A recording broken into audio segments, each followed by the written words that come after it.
Hi everyone, I'm Andrea and this is your Career Academy Tip of the Week.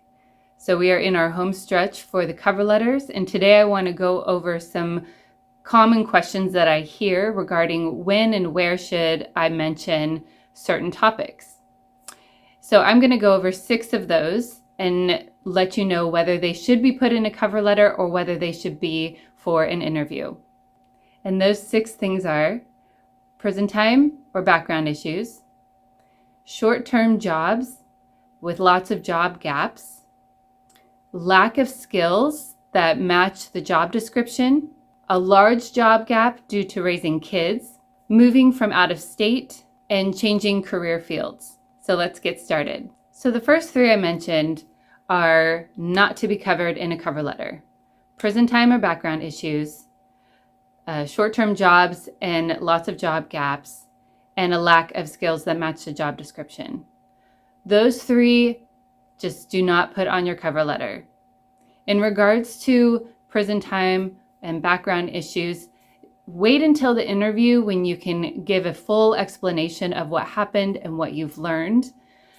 Putting it in the cover letter, there's not enough space and it may not adequately present what the situation was. And so just wait until you are in the interview process. When it comes to lots of job gaps and lots of short-term jobs, it's best not to call attention to it in the cover letter. The same thing with lack of skills. There's no need to present more of that negative aspect of what you are uncomfortable with on your resume, the lack of skills or lots of job gaps. Just put that aside and focus on the things that you do bring to the table. Make sure that it's positive and that you can show how you are a good match for their position. And keep far from calling attention to things that you don't want them to look at. The last 3 are things that you might want to address in a cover letter. So if you have a large job gap, say 5, 6, 7 years of raising children, it would be very good to address that in the cover letter and let them know maybe some of the skills that you attained during that time, if you did any volunteering or a part of PTA at school, show what you did with that time, and let them know that you are looking and excited to be a part of the workforce again and jumping back in. If you are moving from out of state, this would be also a great time to mention what your plans are.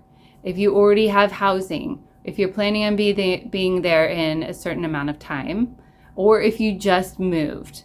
This is great information for the employer to know. And the last one is changing career fields. It will be obvious to an employer if your background is in construction and then you are moving to something like real estate. So making sure that the employer knows what your plans are, that you are in this transition period, that you are maybe taking some training or some classes, you're building your skills, and you're looking for an opportunity in a new field. So explaining that in a cover letter is perfect. All right, everyone, I hope that was helpful. If you have a question about an area that I didn't cover, feel free to email, text, or call me. And I hope you have a good weekend.